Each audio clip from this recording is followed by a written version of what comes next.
Now I give the speech to another people that has a great experience as entrepreneur, is Giuseppe Biagini. He come from Tucson, Arizona. He's Italian, but he work and live in Arizona. He's in Dubai. I thanks Giuseppe Biagini that come until Dubai to be in our meeting. I give the floor himself for go to explain the great work that he are doing. Thank you, Pietro, for the invitation. Thank you, Regione Basilicata, for having me here. The title of my presentation is challenging in itself, but explains also what we try to do as the International Traditional Knowledge Institute in the US. We try to build, to show a future to the new generations of people living in communities rich of traditional knowledge, traditional practices, and we want to then to make sure that what they have is makes them build a sustainable and resilient future. Few words about the Institute. The ITKI is a network of non-profits around the world. You've seen some speeches from the Institute in Austria, the Institute in England, and we are representing, and we have been the founder of the US activities. We are in Tucson, as Pietro was saying, but we are active all around the world. One of the major objectives that we have is, of course, supporting all the other agencies around the world and making sure that one of the common projects, which is the Traditional Knowledge World Bank, becomes a reality, and make sure that all the traditional practice community, traditional knowledge-based communities around the world becomes a social forum for exploring, documenting, promoting best practice in traditional knowledge around the world. We also do a lot of work connected with the UNESCO Creative Cities Network, for which we support the candidature process of cities that want to become member of this UNESCO program. And the main objective in that process for us is to make sure that all the beneficiaries of a candidature process are part of the resulting elements of this nomination, in particular the young generation and the contemporary knowledge keeper of a traditional practice. Few words about what's the traditional knowledge. Traditional knowledge consists in general of instruments and knowledge that concerns ecological, socioeconomic, and cultural environment of a community, and becomes a systemic, experimental, and is handed down generation from generations, and is part of the uniqueness of a community. Here an example of how the material ecosystem essentially represents the traditional knowledge of a community that goes back many thousands of years. Out of these traditional practices, the Institute collectively want to create the Traditional Knowledge World Bank, which is a web-based platform, a database of techniques that wants to make sure that everyone in the world can share and can use and reuse traditional practices around the world. A specific focus of the Institute in the US is instead the one called the Creative Knowledge Platform. So we focus on the traditional practices that have reached us, that have been able to adapt to the rule of nature and become contemporary knowledge that can be used today to do particular development, to do sustainable development in a community. We took the lead of the outcome of the UNESCO Declaration of Paducah, called the Fingerprint Declaration 2017. Paducah is a UNESCO Creative Cities, to make sure that cultural heritage of a community is a fountain of the creativity. but it's not just a memory or an academic document about the past. It's a witness of the future development of each and every community. And so that we have created a new platform, a software platform that is available to whoever wants to use it, that is essentially focuses on these particular kinds of knowledges, the one that have been ingrained into the uniqueness of a community, but are still available. There are still people practicing them in a particular community. And the platform essentially is a digital library again, creates micro websites for each and every knowledge keeper that wants to be represented, who want to tell their story, creates outputs that are books or publications about the stories about this knowledge keeper, and help to build interactive itineraries where you can find out where the knowledge keepers are, what they do and how they do it, just by going to visit them. And then an outcome of this is also connected to training programs that allow the transfer of knowledge between knowledge keepers and the new generation, hackathons that make sure that the young generation of the community are aware of what their local knowledge keeper know and how they've been shaping their community over time, over the centuries. Events are also a tool that we use. Remote events actually are tools that we use to make sure that in any situation, remote or difficult to reach because of, for example, COVID, can still be heard around the world, can still create a strong message about their own community. Now, very quickly, how is the model is based on other conventions and declarations, in particular the Faro Convention of 2005 and its implementation in the Manifesto di Ventottenne Digitale in 2017, and of course its relations with the United Nations 2030 SDGs. And to make an explanation of what the platform actually do, I here have with me examples of case studies of how we have applied the model in nomination process for UNESCO Creative Cities. The first one is the case of the city of Carrara, famous around the world for all its marble production. But we have focused not on the element which is the quarry. It's some unique advantage that the city has because the marble quarries are located in Carrara. We try to map the territory and find out what are the unique things that the people in Carrara have been able to create and to continuously elaborate on. And we nominated the candidature, we gave the name of the candidature Hands at Work, analyzing in particular what is unique about the artists, the artisans that have been working on marble over the centuries and millennia. And then on step two of our process, we have been interviewing all the artisans and artists who wanted to dedicate time to explain their story, explain how they do things today, but how they learn from their ancestors how to do the process that they are famous for around the world. By the way, on step two is still going on now because the city of Carrara has created a website dedicated to all the artisans and the artists of the work on Carrara marble, whether they be in Carrara or anywhere in the world, and allow them to get all together in a community that shares the traditional practice about work on stone.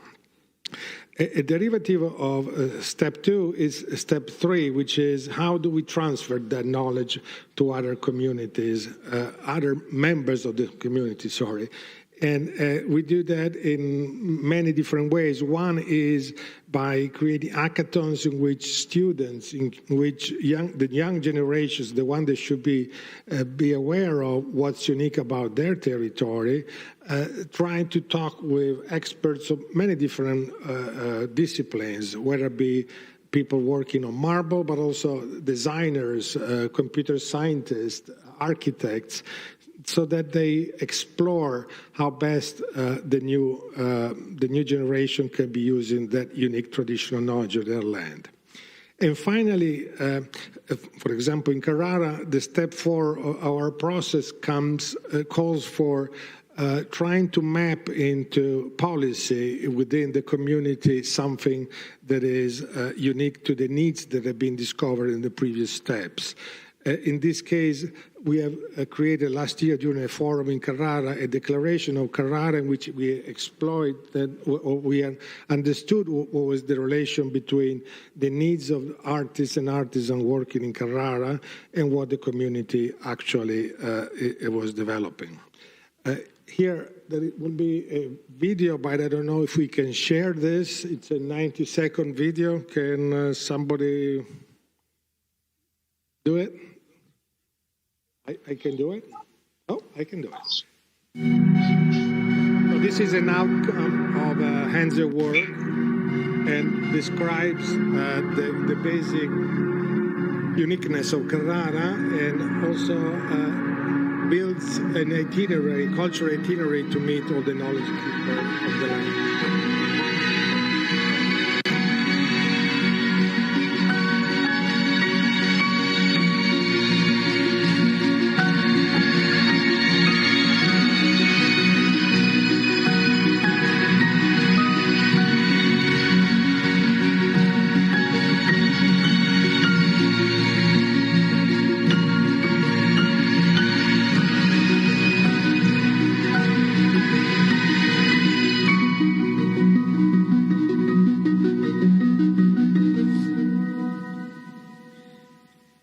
I don't know if you noticed, but just one of the tools that was used there was a very ancient tool for perfecting the work on marble.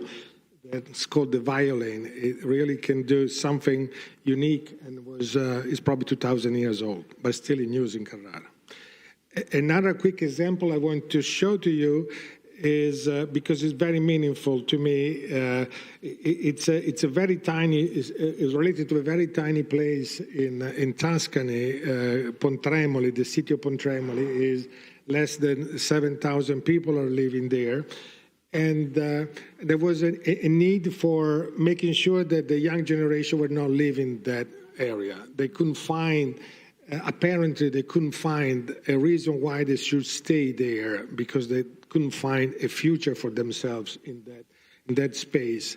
Instead, working with our model, in particular on the step 3 of that model, they created essentially a project that was asked by the UNESCO Commission of Italy to be a candidate for the prize offered by the King Hamad bin Al Khalifa and participate into this competition for how to best apply ICT in education. The project essentially was asking to the students of the different high schools of the city what they knew about their own community, and they discovered that they knew not much. And once they discovered what was the potential of their community, they all came about with a proposal to the mayor of the city to develop local programs for their education about that uniqueness of their community and how to build a small business plan for starting local activities. Another interesting project, which is much more complicated, was connected to the candidature of the city of Bergamo, which by itself is not the real candidate. It is the city that has been nominated, but the real traditional knowledge in that case belongs to the people living on the mountains around Bergamo in the Orobic valleys. And they know something that seems very simple, which is how to make artisanal cheese. But the way they do it, preserving the unique traditional practice of the land, in particular maintaining the uniqueness of the management of the land, management of the water, management of the biodiversity of both the grasses and the animals that make the milk for their artisanal cheese, made them a clear winner in 2019 of the candidature process for UNESCO Creative Cities of Gastronomy. And again, for the candidature, we went through the same 4 steps. And in particular, let me highlight the last fourth one, which is the policy one, where the city of Bergamo is working on the Distretto Agricolo of the province of Bergamo to support economically all the small farmers that still maintain the traditional practice of the land. Not only the small farmers, but in particular the small farmers. And this is quite an important outcome that came from the bottom up. So it's the artisanal cheese makers, they are the winners in this case. They are the ones that offer the opportunity for the community to become recognized by UNESCO Creative Cities program, but also are the ones that will be probably getting the highest level of return. The last project, it's a project that is ongoing right now, but it's very interesting because it relates to a city. Again, it's another creative cities of UNESCO, in this case still gastronomy, that was greatly damaged by an earthquake in 2016. And the reason why this is important is because the model that we are applying are essentially recreating the energy within the community, the knowledge keeper of the land, how to rebuild their own community. And so here we are in an initial phase of mapping where the knowledge keepers are. We are meeting all of them. And actually, just last week, we awarded the Guardian del Sabor recognition as the people that essentially are keeping the traditional ingredients, the traditional recipes of the land active, and they are inventing new variation, new practices, but still focus on maintaining the uniqueness of the land. The step 2 and 3 are very similar to the other ones. The step 4, instead, in this case, will be not a policy, but will be a creativity lab in which the new generations of cooks, chefs, or artisanal producers of ingredients will have an opportunity for meeting together, exchanging ideas, inviting other members of the UNESCO Creative Cities Network to share their experience. Last few slides, it's the development that the Creative Knowledge Platform is doing now, and it's underway. It's the Creative Knowledge Platform essentially is people-focused. It is not so much an academic tool, but it's a tool that tries to answer the question, I know that I have a lot of heritage, I know that I have a lot of culture, what do I do with that? So it's a tool to provide promotion, development, and economic sustainable progress. The traditional knowledge for bank is more of an academic instrument in which you need to have a lot of knowledge to add information on that database and making sure that what you're putting there is definitely a unique and well-defined knowledge. So what we're trying to do is merge these two concepts and making sure that the traditional practices are understood and clearly localized where they are, but also we go back to our people focus and making sure that we highlight also the people that are contemporarily still using those practices or are making evolution on them. And the last point I want to leave you with is that there is already, even if the project is still in development, there are already universities that are using this new feature of the tool as a local research area in which they can highlight what their findings are of new discovered traditional knowledge in areas, and make sure that they have an opportunity for mapping what they find with what already is known in the traditional knowledge world bank. But at the same time, making sure that the contemporary user of that knowledge can be highlighted can be highlighted and promoted directly on their community. Okay, so here I try to stay my 10 minutes, and I hope I did that. Let me thank you again, all the promoters of this event, the Regione Basilicata and Professor Laureano, and also the other foundation partners of the Institute, which are the Mariano Brega Foundation and Hypogea. Thank you so much for your attention.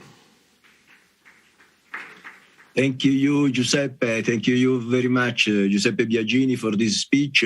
The traditional knowledge are very important because are the key for the innovation. The past is very important to go toward the future, words of Mandarin. And we can use traditional knowledge to create an innovative system of knowledge based on non-destructive technology, of really advanced technology. Thank you very much also for the example of Parma, Massa Carrara. We are all very happy to see this cities, your work on creative cities in Italy.